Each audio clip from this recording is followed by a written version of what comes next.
Guys, good morning. It's Tina and I am back for another early morning car chat. And I know I've been slacking on the car chats, and I do owe you guys some more car chats, and there are actually a few things that I do want to talk about. So you'll probably see more car chats coming up in the new year.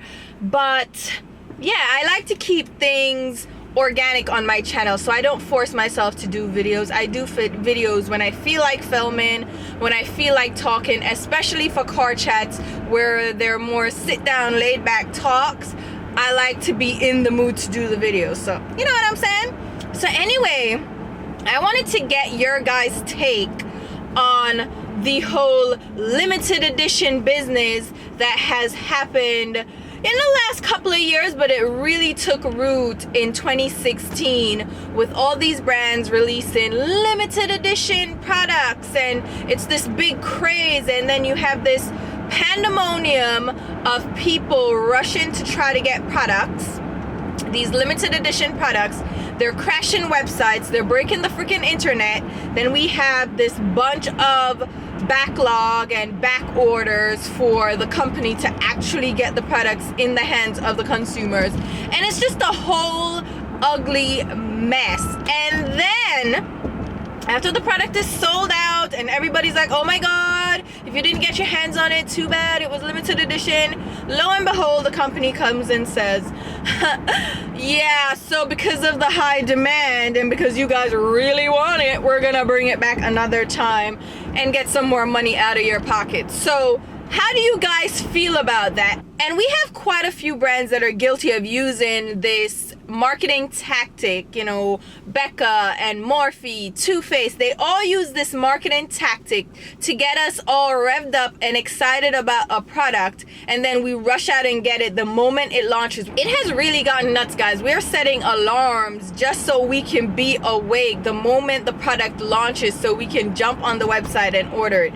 And it's this mass hysteria, and it really is a marketing tactic, and they're preying on our brand loyalty and then loyalty to some of these beauty influencers now, as they're called, that pump up these products. They talk about it for weeks, they talk about it for months even, and then you're so hyped up that the moment it launches, you want to be one of those lucky few that gets their hands on it. And they really use this against us, and it pisses me off because it's just a marketing ploy, and it actually is working. And I am getting really peeved because this is an underhanded kind of sneaky marketing tactic that we have fallen for, myself included. I have fallen for it many times, and you know what? I am done.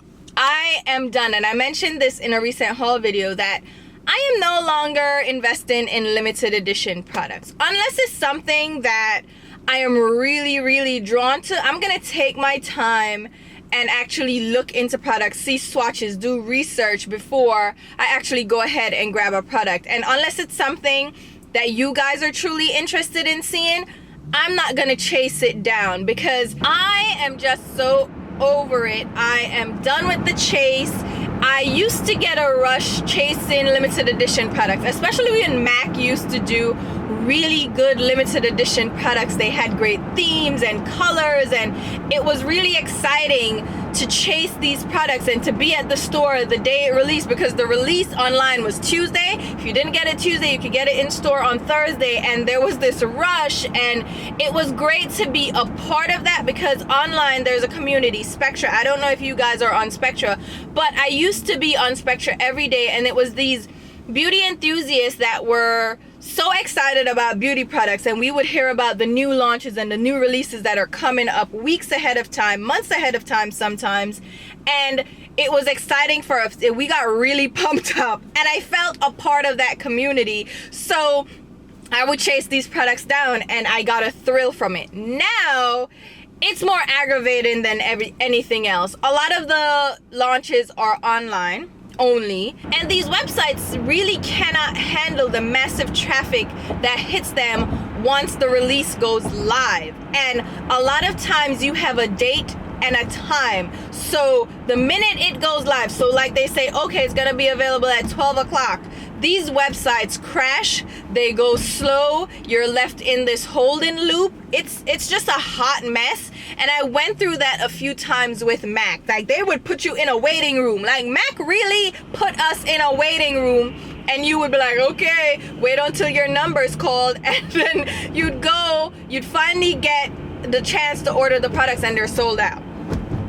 And you wasted all this time sitting at a computer, sitting with your phone, sitting with your tablet, trying to get these products, and then you're disappointed. And I am done with it. Like, the headache of it all, the stress of it all, I am so done with it. And I blame Mac for this because Mac started this phenomenon of limited edition products, and these other brands have now jumped on board. Like, usually these other brands were just permanent products. They would add new products to their line every now and then. They would do a spring collection, maybe a fall collection, a summer collection, but that was it. Now a lot more brands are doing these limited edition releases, and a lot of them are doing collaborations with beauty influencers, which makes it even more of a pandemonium because everybody that follows these beauty influencers are being flooded with, oh, you need to get this product, it's so awesome, it's my collaboration. And now you have these young girls that are chasing these products too, and they get really crazy. So I am so done with it. Now, Becca did this recently with the Jaclyn Hill face palette, the one that was released, was it in the summertime? I think it was in the summertime. It was earlier this year, and Jaclyn Hill herself was adamant that this was a limited edition launch. There would be no more releases of this product. This was get it now or never get it. It was now or never. And of course, when you hear that in your mind, you're like, oh crap, I have to get it. What if it's awesome and everybody loves it and I didn't get it because I was waiting to see what it was like. I was waiting to see swatches. I was waiting to see reviews, and now I can't get it because it's sold out. So if you don't get it in that moment, then you're left with FOMO, the fear of missing out, and you're stuck feeling bad, feeling like it really makes you feel bad if you miss out on it. Now you're like, oh my God, I regret not getting that. What the hell? Everybody says it's great, and I didn't get it, and then you feel left out of the cool club. And it's not a good feeling. And even though you know better and you really shouldn't feel bad, it feels like you missed out on something, and nobody likes that feeling. So when you hear these influencers use these marketing terms and they push products and they're like, it's limited edition, now or never, it's never gonna be released again, that's it, never again, you have to get it now, you chase it down, and then a couple months later, Becca says, oh, because of the high demand and because all of you guys want it, we're gonna re-release it again for the holidays so you can get your hands on it. And it's so funny that they want to re-release it because of high demand and you guys wanted it. It takes months to really prep for a full launch. So don't act like you're doing us a favor by re-releasing it. You're re-releasing it to make money because you made so many millions off the first launch that you want to see how much more you can make. Let's be real about certain things. This has nothing to do with doing me a favor as a consumer. It has to do with you making profit and making bank off of my emotions. So don't say that like, oh, we're doing this for you guys. No, you're not. You're doing this for your bottom line. It was so popular, it sold so many units that you know you can make another whopping percentage off of this. So screw you, you're not doing me a favor, right? Morphe released 2 palettes in square palette form with a clear lid, and all these beauty influencers, all these affiliates with affiliate codes flooded Instagram, flooded Twitter, flooded Snapchat with these infomercials about these palettes. Get them now, they're releasing today, here's my affiliate code, which mind you, these affiliates are making paper as well off of their affiliate codes, so they're getting a cut of the money, and their percentage, depending on who the influencer is, believe it or not, their cut can be like 30-40% off the sales. So they're making money off selling these products to you themselves. So of course they're gonna push the products and be like, oh, limited edition, make sure you get your hands on it. Lo and behold, they pushed this for Christmas, for the day after Christmas, Christmas Eve. Like, it was this big push, and I actually stayed off. I stayed off of social media for Christmas and Christmas Eve even. I wasn't on social media, and I missed a lot of it, thank God, because I would have to mute somebody or unfollow, because I hate the push for Morphe, because Morphe, to me, they're inexpensive, subpar products. Are some of the eyeshadows pretty decent? Or some of the brushes pretty decent? Yes, but they're few and far between. All the products aren't great. All the brushes aren't great, but yet these beauty influencers make you feel like it's the next coming of Jesus. Everything is so awesome. Everything is so fantastic. You should get it. No, it's not. Stop it. You're getting what you pay for. You pay $10, you're getting $10 of value. That's what you're getting. $10 worth of quality. And they still push these products because, like I said, they're making money too. So they push these products. Lo and behold, it sold out within like a couple of hours, I'm thinking. It's sold out, and they were like, oh my God, it's sold out. But Morphe is gonna do another release. Haha! Screw you, you thought it was limited edition. No, because so many people bought it. Guess what? We want more people to buy it. We want more money. So we're gonna re-release it. So the excitement that they pumped you up to get these products, now they're like, oh, by the way, it wasn't really limited edition because we're gonna re-release it again.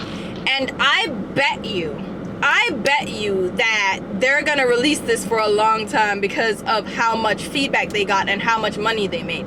So it's just so aggravating, and they know that this is an easy way to get people to chase their products, because if something is permanent, you may take your time to get to it because you can swatch. Again, you can do your research, you can see it in store, you can play with it, you can ponder, you can compare it to other things, you can see if you really need, like, you really put thought into a permanent product versus a limited edition product that's rush, get it now. You really do buy it on impulse, and they're banking on that. That's what these brands and companies bank on, your impulse reaction to here in limited edition. And you're just gonna chase it down because of FOMO. Like, it's all a psychological play on your mind, and it's all marketing. So I hope you guys are not falling for this. I have fallen for this, but I'm hoping that we as a team, we're gonna get team no limited edition here. We're gonna, we're gonna protest. Oh my God, are we gonna boycott limited edition? We're done with it. We have to put our foot down, put our money where our mouth is, and say, you know what, no more. We're not gonna chase your limited edition subpar products that are not as good as your permanent products, and then you screw us over with website traffic and long waiting queues, and then we can't get the product anymore because it's out of stock and we have to wait like weeks for it to actually get delivered. Let's put our feet down and our wallets down and the cards, put them down, put them down, and say no more. What do you guys think about this whole craze of limited edition? Let me know your thoughts in the comments below, and yeah, I'll talk to you guys soon. Bye.